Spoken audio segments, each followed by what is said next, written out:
আসসালামু আলাইকুম মাস্টারশি ভাইয়ের, আশা করি ভালো আছেন। দেশ ও দেশের বাইরে থেকে যারা এই ভিডিও দেখছেন সবাইকে আন্তরিক শুভেচ্ছা, সালাম, আসসালামু আলাইকুম। আজকের এই সংক্ষিপ্ত ভিডিওর মাধ্যমে আপনাদেরকে জানাতে চাই কিভাবে খুব সহজে আপনার পুকুরে শিং মাছ চাষ করে 6 থেকে 7 মাসে আপনি লাখপতি হতে পারবেন, সেই বিষয়ে একটু কথা বলতে চাই। শিং মাছ চাষ করতে হলে যে বিষয়গুলো আপনাকে বিশেষভাবে খেয়াল করতে হবে তার মধ্যে প্রথম হচ্ছে পুকুর নির্বাচন।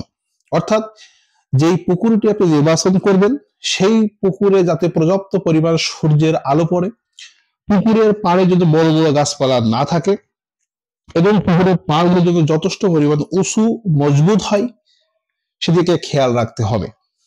এবং পুকুরের মাটির কথা বলি, পুকুরের মাটি যদি বেলে দোআঁশ মাটি হয় অথবা বেলে মাটি হয় সেটা খুব ভালো হয়, কারণ এই বেলে দোআঁশ এবং বেলে মাটিতে অ্যামোনিয়া গ্যাস সৃষ্টি হয় না। তবে দোআঁশ মাটিও এই মাছ চাষের জন্য উপযুক্ত। পুকুরের তলদেশে কোনো ক্রমে 6 বা 10 ইঞ্চির উপরে যেন কাদা না হয়, বা কাদা না থাকলে খুব ভালো হয়। কারণ যখন কাদা থাকবে, শিং মাছ যখন আপনি পুকুর থেকে ধরতে যাবেন বা হারভেস্ট করবেন তখন কিন্তু কাদা থেকে মাছটা সহজে তুলতে পারবেন না। এই জন্য কাদা না থাকলেই ভালো হয়, সর্বোচ্চ 6 থেকে 10 ইঞ্চির মধ্যে হলে ভালো হয়। তো আপনি পুকুর নির্বাচন করলেন, এবার আসেন পুকুরের আকার, অর্থাৎ পুকুরটা কতটুকু জলাকারের মধ্যে হবে। পুকুরের জলাকার হতে হবে নিম্নে 30%, ঊর্ধ্ব 100%। এর ভিতরে হলে ভালো হয়, আরো বড় হতে পারে। তবে 50 থেকে 60-70% জলাকারকে আমরা শিং মাছ চাষের উপযুক্ত বলে মনে করি। শিং মাছ আপনি প্রতি শতাংশে কত পিস ছাড়বেন?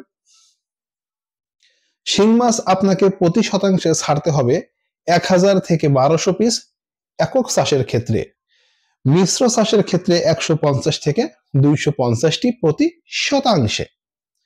এর সাথে সাদা মাছ কি দেবেন? যেহেতু আমরা শিং মাছ ফিড দিয়ে চাষ করব, সেই জন্য কিন্তু আমার পুকুরে প্রচুর পরিমাণ প্লাঙ্কটন উৎপাদন হবে। এই প্লাঙ্কটনকে আমি নষ্ট না করে অন্য মাছকে খাইয়ে একটা বিনা পয়সায় লাভ করতে পারবো, এই জন্য আপনাকে প্রতি শতাংশে 5টি রুই মাছ ছাড়তে হবে, 3টি কাতল মাছ ছাড়তে হবে, 2টি সিলভার কাপ মাছ ছাড়তে হবে এবং 2টি মৃগেল মাছ ছাড়তে হবে পুকুরের তলদেশ ঠিক রাখার জন্য। এই মাছগুলোর সাইজ হতে হবে কেজিতে 2টি বা 3টি হলে ভালো হয়।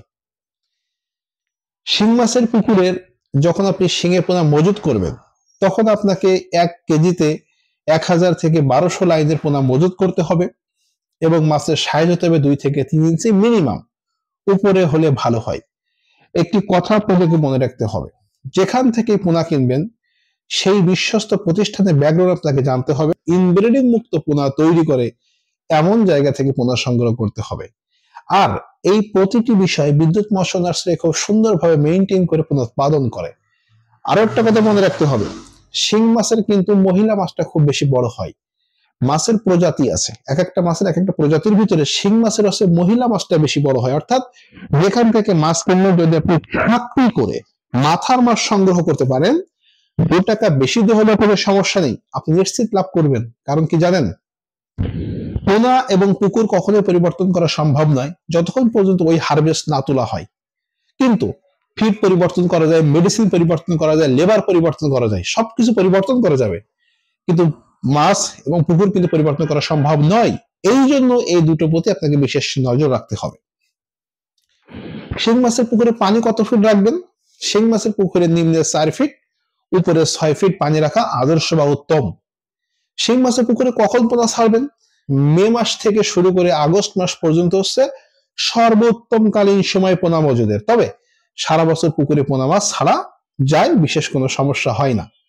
শিং মাছের পুকুরে উপরে নেটিং করতে পারলে খুব ভালো হয়, কারণ যেহেতু শিং মাছ অধিক গতিতে চাষ করা হয়, এরা দলবদ্ধভাবে খাবার পছন্দ করে, খেতে পছন্দ করে। এই জন্য কিন্তু আপনার পুকুরে নেটিং না করেন, উপরে নেটিং না করেন বা চারিপাশে নেটিং না করেন, তাহলে কিন্তু উপর থেকে চিল বা বক বা মাছরাঙা বা পাতগড়ি সহ যে কোনো প্রাণী আক্রমণ করে আপনার মাছ খেয়ে ফেলতে পারে। শিং মাছ আপনি কিভাবে খাবার দিবেন? শিং মাছে দিনে 2বার খাবার দিতে হয়। অর্থাৎ এরা নৈশভোজী রাতে খেতে পছন্দ করে। এই জন্য আপনাকে খাবার দিতে হবে সন্ধ্যা, অর্থাৎ মাগরিবের নামাজের পরে যে কোনো সময় এবং ফজরের নামাজের পূর্বে। এই 2বার খাবার দিবেন। কি খাবার দিবেন? ভাসমান ফিড ইউজ করবেন। যেই ফিডের প্রোটিন পার্সেন্টেজ মিনিমাম 30% বা তার ঊর্ধ্বে, আপনি সেই কোম্পানির ফিড ইউজ করবেন। কতটুকু খাবার দিবেন? শিং মাছের বডি ওয়েটে, অর্থাৎ শিং মাছের বডি ওয়েটের শুরু থেকে, প্রাথমিক পর্যায় থেকে 10%, 8%, এভাবে পার্সেন্টেজ কমাতে কমাতে একটা পর্যায়ে এসে আপনাকে 3% খাবার প্রয়োগ করতে হবে বডি ওয়েটের। খুব সহজ করে বলি, আপনার পুকুরে এক্সাম্পল এই মুহূর্তে মাছ আছে 1000 কেজি, এটাকে 3% করলে আসে 30 কেজি, অর্থাৎ আপনার 30 কেজি খাবার দেওয়া হবে দুইবার, সকাল এবং সন্ধ্যা, 15 30 কেজি। ওকে, তো শিং মাছের হারভেস্ট কালীন কত সময়? এটা 6 থেকে 7 মাস চাষ করতে হয়। তো শিং মাছ চাষ করলে রোগ হবে না, এটা তো কেমন কথা? মাছ চাষের সবচেয়ে বড় সমস্যা হচ্ছে রোগ বালাই। আমি শিং মাছের রোগ নিয়ে কয়েকটা কথা বলতে চাই। আমি বিশ্বাস করি যদি আপনি এই ভিডিওটি দেখেন, শিং মাছ চাষ সম্পর্কে আপনার একটা স্পষ্ট ধারণা আসবে। আর বিদ্যুৎ মৎস্য নার্সারি কি করে?